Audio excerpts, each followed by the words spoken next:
श्री आञ्जनेय सहस्रनाम स्तोत्रम्। श्रीराम राम रामेति रमे रामे मनोरमे सहस्रनाम तत्तुल्यम् रामनाम वरानने। ॐ हनुमान् श्रीप्रदो वायुपुत्रो रुद्रो अनघो अजरः अमृत्युर्वीरवीरश्च ग्रामवासो जनाश्रयः धनदो निर्गुणः शूरो वीरो निधिपतिर्मुनिः पिङ्गाक्षो वरदो वाग्मी सीताशोक विनाशनः शिवः सर्वः परो व्यक्तो व्यक्ताव्यक्तो धराधरः पिङ्गकेश पिङ्गरोमा श्रुतिगम्यः सनातनः अनादिर्भगवान् देवो विश्वहेतुर्जनाश्रयः आरोग्यकर्ता विश्वेशो विश्वनाथो हरीश्वरः भर्गो रामो रामभक्तः कल्याणः प्रकृतिस्थिरः विश्वम्भरो विश्वमूर्तिः विश्वाकारश्च विश्वपः विश्वात्मा विश्वासेव्योऽध विश्वो विश्वहरो रविः विश्वचेष्टो विश्वगम्यो विश्वध्येयः कलाधरः प्लवङ्गमः कपिश्रेष्ठो ज्येष्ठो विद्यावनेचरः बालो वृद्धो युवा तत्त्वं तत्त्वगम्यः सुखो ह्यजः अंजनासूनुरव्यग्रो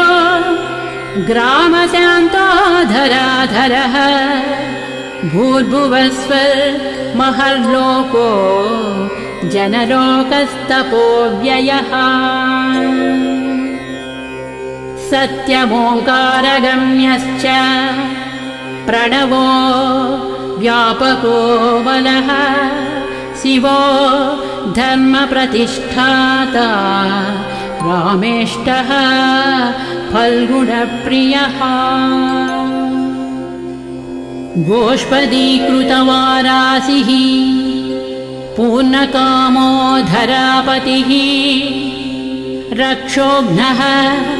पुण्डरीकाक्षः शरणागतवत्सलः जानकी प्राणदाता च रक्षः प्राणापहारकः पूर्णसत्त्वः पीतवासाः दिवाकरसमप्रभः द्रोणहर्ता शक्तिनेता शक्तिराक्षसमारकः रक्षोघ्नो रामदूतश्च शाकिनी जीवहारकः बुभुक्तारहता राती गर्भः पर्वतभेदनः हेतुमा प्रांशुबीजं च विश्वभर्ता जगद्गुरुः जगत्राता जगन्नाथो जगदीशो जनेश्वरः जगत्पिता हरिश्रीशो गरुडन्मयभञ्जनः पार्धध्वजो वायुपुत्रो मित्रपुच्छोऽमितप्रभः ब्रह्मपुच्छः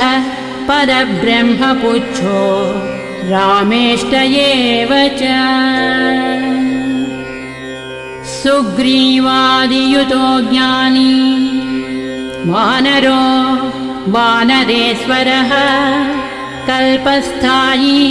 चिरञ्जीवी प्रसन्नश्च सदा शिवः संगतिः सद्गतिर्भुक्ति मुक्तिदः कीर्तिदायकः कीर्तिः कीर्तिप्रदश्चैव समुद्रश्रीप्रदः शिवः उदधिक्रमणो देवः संसारभयनाशनः वार्धिबन्धनकृद्विश्वजेता विश्वप्रतिष्ठितः लङ्कारिः कालपुरुषो लङ्केशे गृहभञ्जनः भूतावासो वासुदेवो वसुस्त्रिभुवनेश्वरः श्रीरामदूतः कृष्णश्च लङ्काप्रासादभञ्जनः कृष्णः कृष्णस्तुतः शान्तः शान्तिदो विश्वपावनः श्रीरामदूतः कृष्णश्च लङ्काप्रासादभञ्जनः कृष्णः कृष्णस्तुतः शान्तः शान्तिदो विश्वपावनः विश्वभोक्ता च वारिघ्नो ब्रह्मचारी जितेन्द्रियः ऊर्ध्वगोलाङ्गुलीमाली लाङ्गूलहतराक्षसः समीरतनुजो वीरो वीरमारो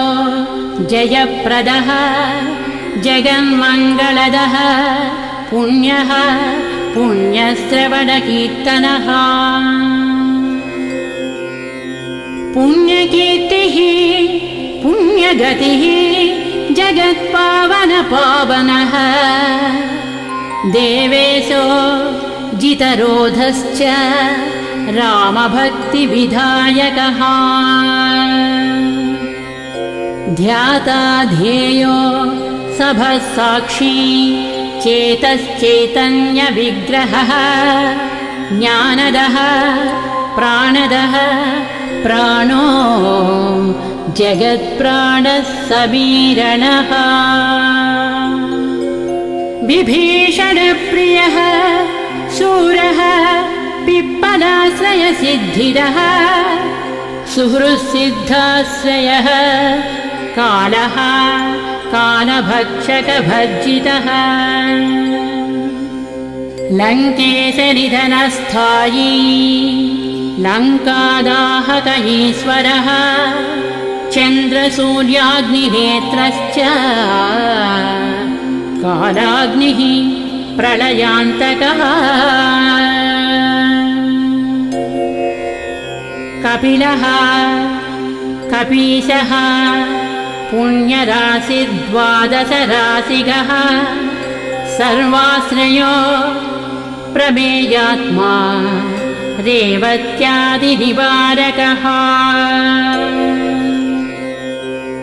लक्ष्मणप्राणदाता च सीताजीवनहेतुकः रामध्येयो हृषीकेशो विष्णुभक्तो जटीबली देवानिदर्पः होता कर्ता हर्ता जगत्प्रभुः नगरग्रामपालश्च शुद्धो बुद्धो निरन्तरः निरञ्जनो निर्विकल्पो गुणातीतो भयङ्करः हनुमांश्च दुराराध्य सप्तः साध्यो अमरेश्वरः जानकी घनसोपोद्धतापहर्ता परात्परः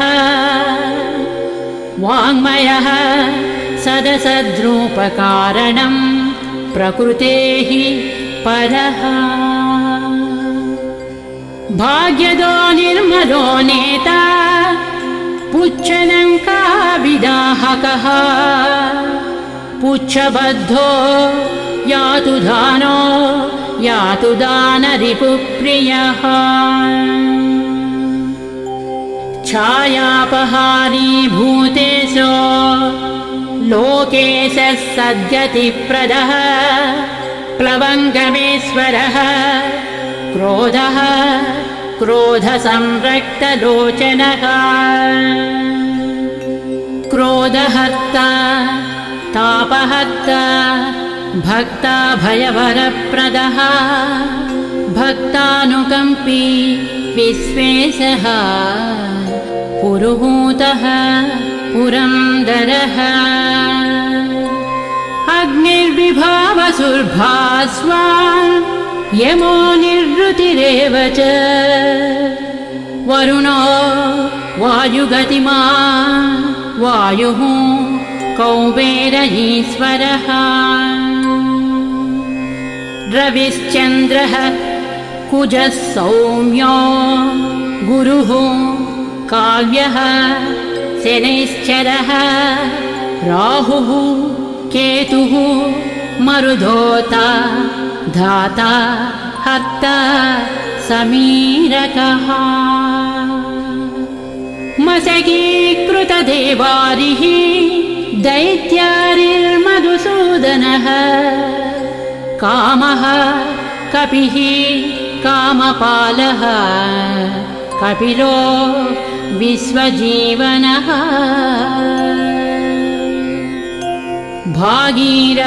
भागीरथीपदाम्बोजः सेतुबन्धविशारदः स्वाहा स्वधा हविः कव्यम् हव्यकव्यप्रकाशकः स्वप्रकाशो महावीरो लघुश्चामितविक्रमः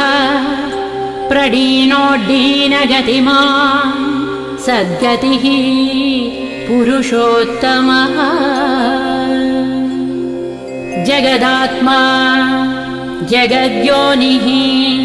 जगदन्तो ह्यनन्तकः विपाप्मा निष्कलङ्कश्च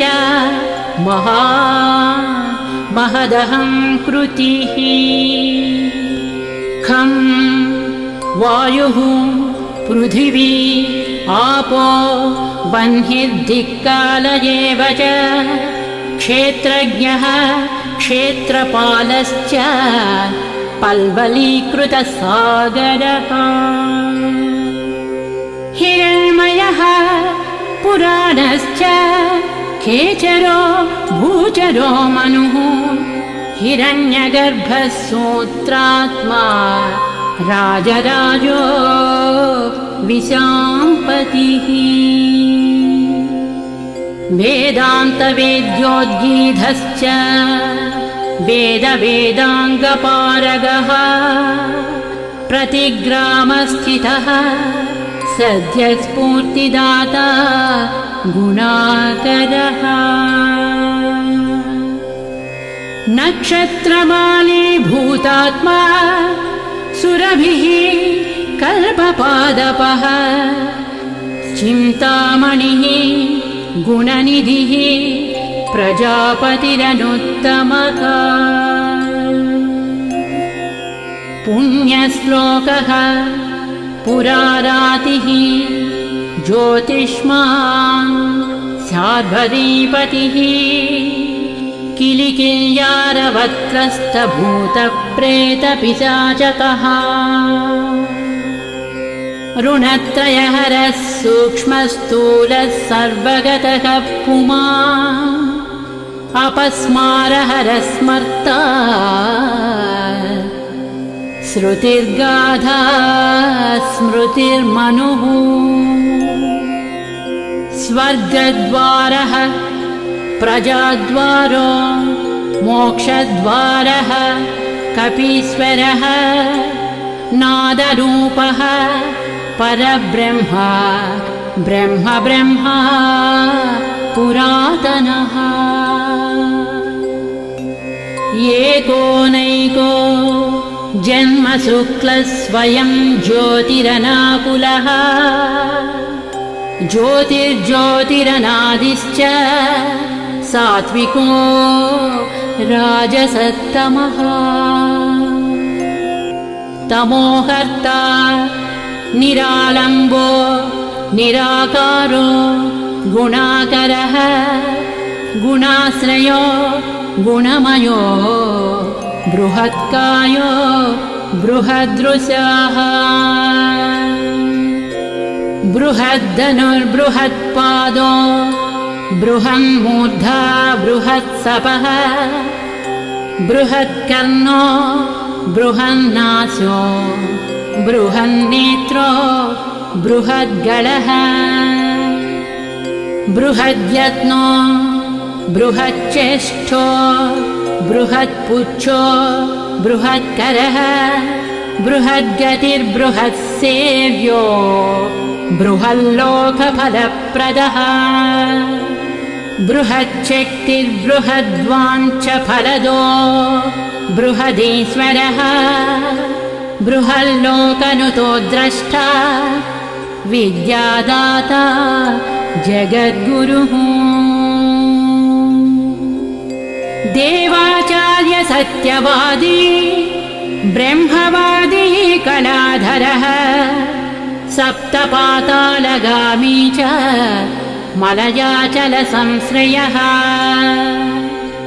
उत्तराशास्थितः श्रीदो दिव्यौषधवशः खगः शाखामृगः कपीन्द्रश्च पुराणश्रुतिसञ्चरः चतुरो ब्राह्मणो योगी योगगम्यः परात्परः अनादिनिधनो व्यासो वैकुण्ठः पृथिवीपतिः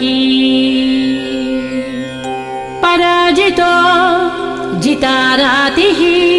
सदानन्दश्च ईशिता गोपालो गोपतिर्गोप्ता कलिः कालः परात्परः मनोवेगी सदा योगी संसारभयनाशनः तत्त्वदाता च तत्त्वज्ञः तत्त्वं तत्त्वप्रकाशकः शुद्धो बद्धो नित्यमुक्तो युक्ताकारो जयप्रदः प्रलयोमितमायाश्च मायातीतो विमत्सरः मायानिर्जितदक्षश्च मायानिर्मितविष्टपः मायाश्रयश्च निर्लेपो मायानिर्वञ्चक सुखः सुखी सुखप्रदो नागो महेशकृतसंस्तवः महेश्वरः सत्यसन्धः शरभः कलिपावनः रसोरसज्ञः सम्मानः तपश्चक्षुश्च भैरवः घ्राणो गन्ध स्पर्शनं च स्पर्शोऽहङ्कार मानदः नेति नेतीति गम्यश्च वैकुण्ठभजनप्रियः गिरीशो गिरिजाकान्तो दुर्वासाः कविरङ्गिराः भृगुर्वसिष्ठः च्यवनस्तुम्बुरुर्नारदो मलः विश्वक्षेत्रं विश्वबीजं विश्वनेत्रश्च विश्वपः याजको याजमानश्च पावकः पितरस्तथा श्रद्धा बुद्धिः क्षमा तेन्द्रामन्त्रो मन्त्रयुतस्वरः राजेन्द्रो भूपतिः कण्ठमाली संसारसारथिः नित्यः सम्पूर्णकामश्च भक्तकामधुगुत्तमः गणपः कीशपो भ्राता पिता माता च मारुतिः सहस्रशीर्ष पुरुषः सहस्राक्ष सहस्रपात् कामाजित् कामदहनः कामः काम्यफलप्रदः मुद्राहारी च दक्षोघ्नः क्षितिभारहरो बलः नटदंष्ट्रायुधो विष्णुभक्तो भयवरप्रदः दर्पः दर्पदो दृप्ता शतमूर्तिः अमूर्तिमान्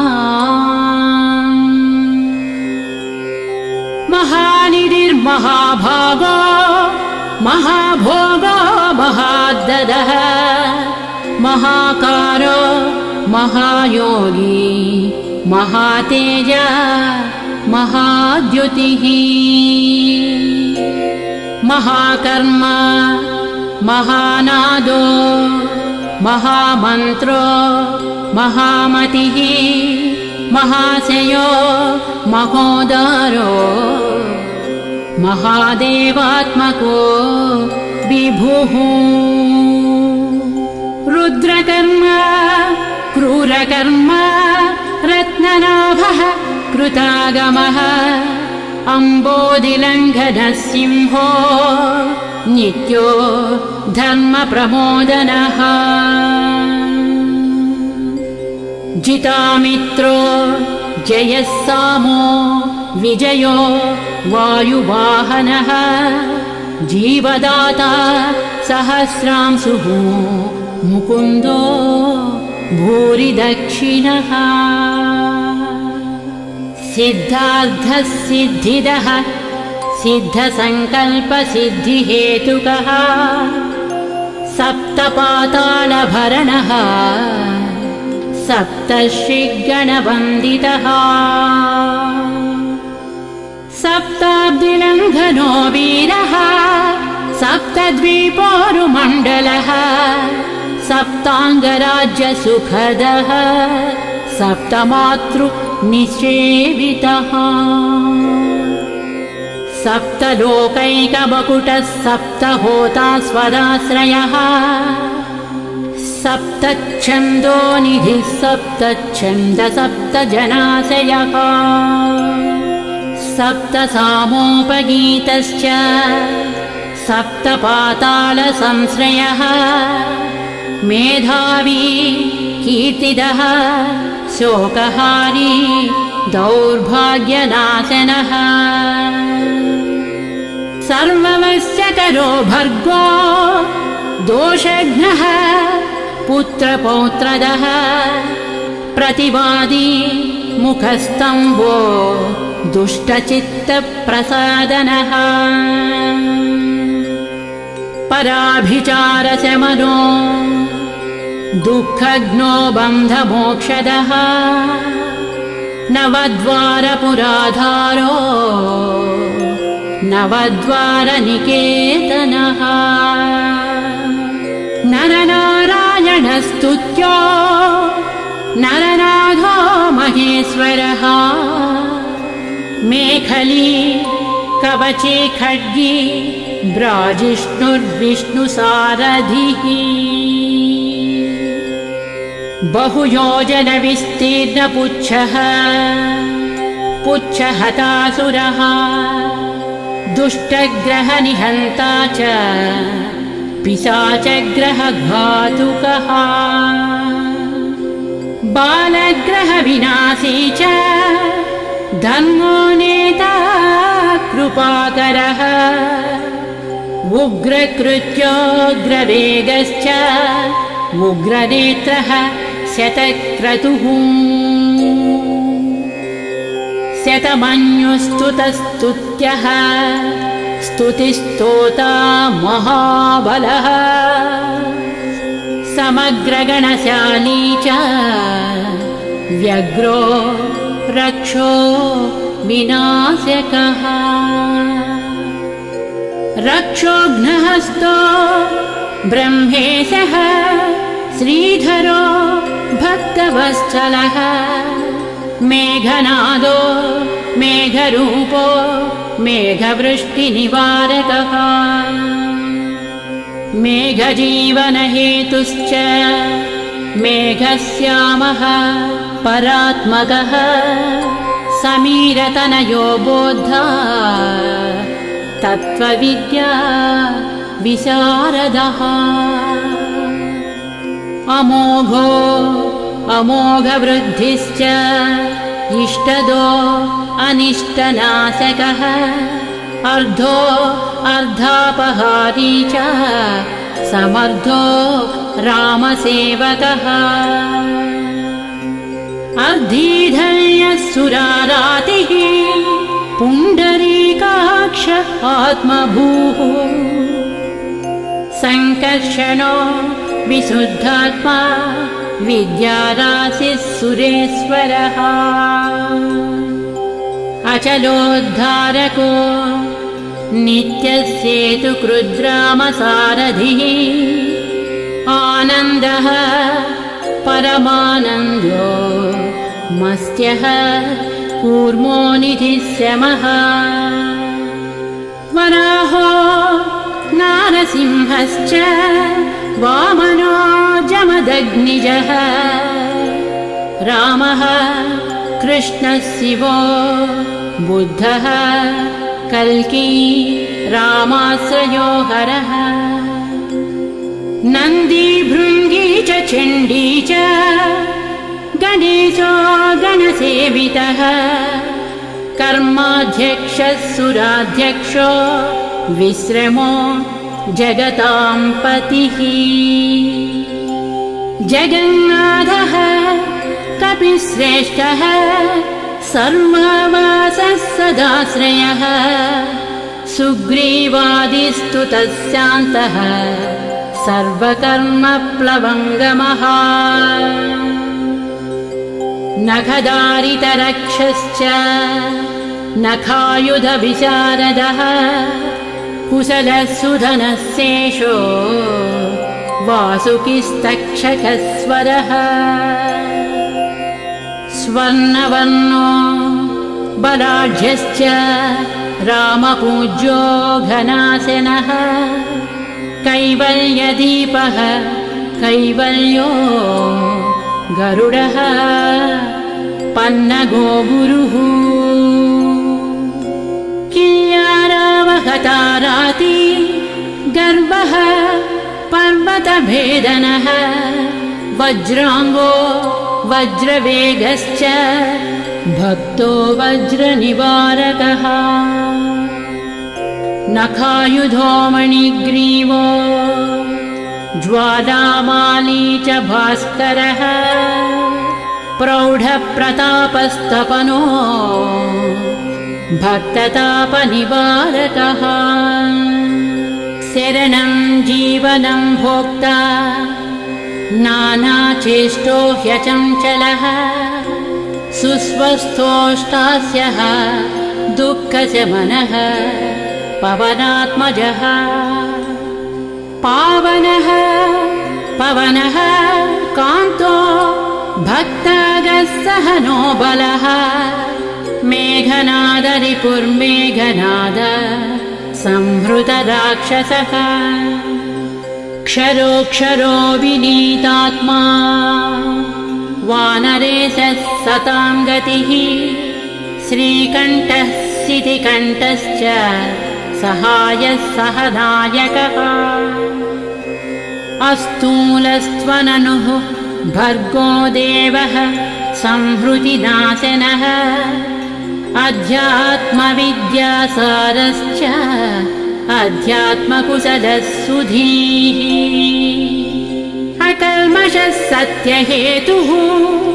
सत्यगः सत्यगोचरः सत्यगर्भः सत्यरूपः सत्यं सत्यपराक्रमः अंजना प्राणलिङ्गश्च वायुवंशोद्भवः सुधीः भद्ररूपो रुद्ररूपः सुरूपश्चित्ररूपधृत् मैनाकवन्दितः सूक्ष्मदर्शनो विजयो जयः क्रान्तदिग्मण्डलो रुद्रः प्रकटीकृत विक्रमः कम्बुकण्ठः प्रसन्नात्मा ह्रस्वनासो वृकोदरः लम्बोष्टः कुण्डली चित्रवाली योगविदाम्बरः विपश्चित्कविरानन्दविग्रहो अनन्यशासनः फल्गुनीसूनुरव्यग्रो योगात्मा योगतत्परः योगवेद्यो योगरक्तो योगयोनिर्दिगम्बरः अकारादिक्षकारान्त वर्णनिर्मित विग्रहः उलूखलमुखः सिंहः संस्तुतः परमेश्वरः श्लिष्टजङ्घः श्लिष्टजानुः श्लिष्टपाणिः शिखाधरः सुशर्मामितशर्मा च नारायणपरायणः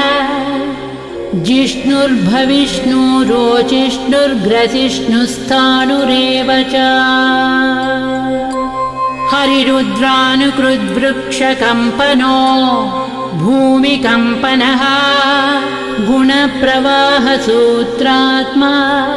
वीतरागस्तुतिप्रियः नागकन्याभयध्वंसी रुक्मवर्णः कपालभृत् अनाकुलो भवोपायो नपायो वेदपारगः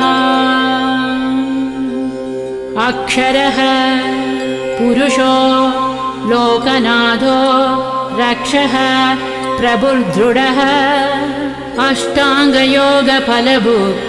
सत्यसन्धः पुरुष्ठुतः श्मशानस्थाननिलयः प्रेतविद्रावणक्षमः पञ्चाक्षरपरः पञ्चमातृको रञ्जनध्वजः योगिनी बृन्दवन्द्यश्च शत्रुघ्नो अनन्तविक्रमः ब्रह्मचारी इन्द्रियरिपुः धृतदण्डो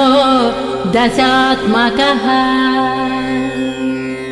अप्रपञ्चः सदाचारः शूरसेनविदारकः वृद्धप्रमोदश्चानन्दः सप्तजिह्वापतिर्धरः नवद्वारपुराधारः प्रत्यग्रसामगायकः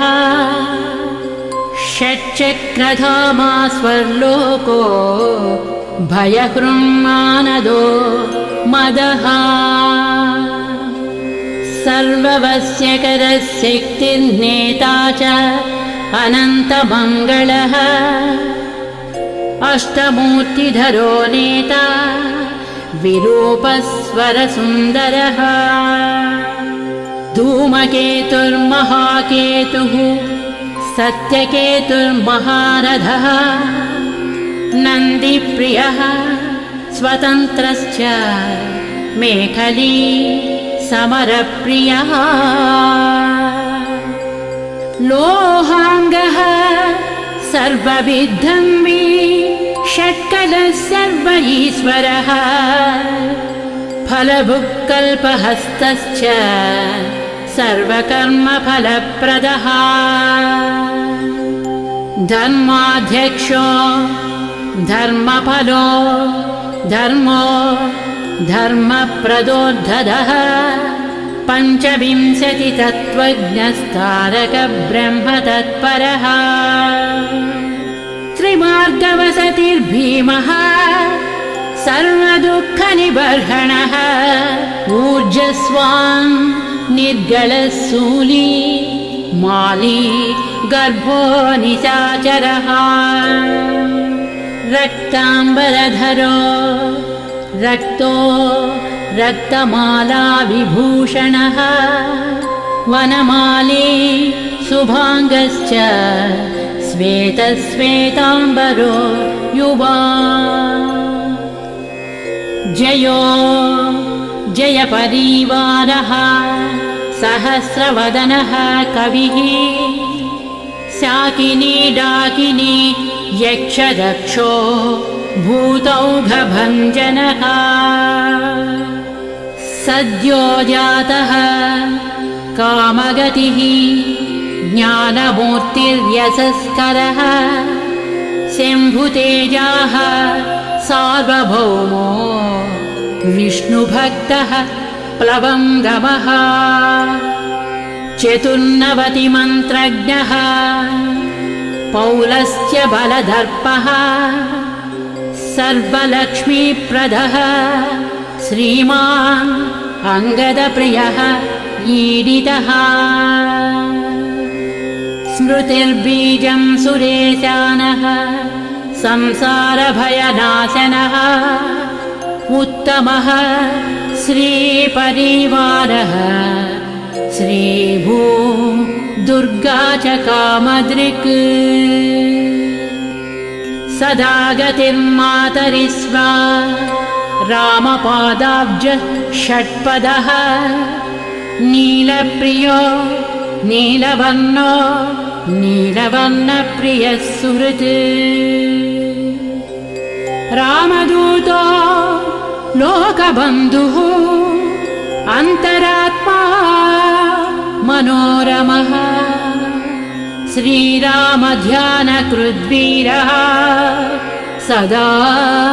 किं पुरुषस्तुतः रामकार्यान्तरङ्गश्च शुद्धिर्गतिरनामयः पुण्यश्लोकः परानन्दः परेशः प्रियसारथिः लोकस्वामी मुक्तिदाता सर्वकारणकारणः महाबलो महावीरः पारावारगतिर्गुरुः समस्तलोकसाक्षी च समस्तसुरवन्दितः सीता समेत श्रीरामपाद सेवा दुरन्धरः समस्तलोकसाक्षी च समस्तसुरवन्दितः सीता समेत श्रीरामपाद सेवा दुरन्धरः श्री आञ्जनेय सहस्रनामस्तोत्रम् सम्पूर्णम् श्री आञ्जनेय सहस्रनामस्तोत्रम्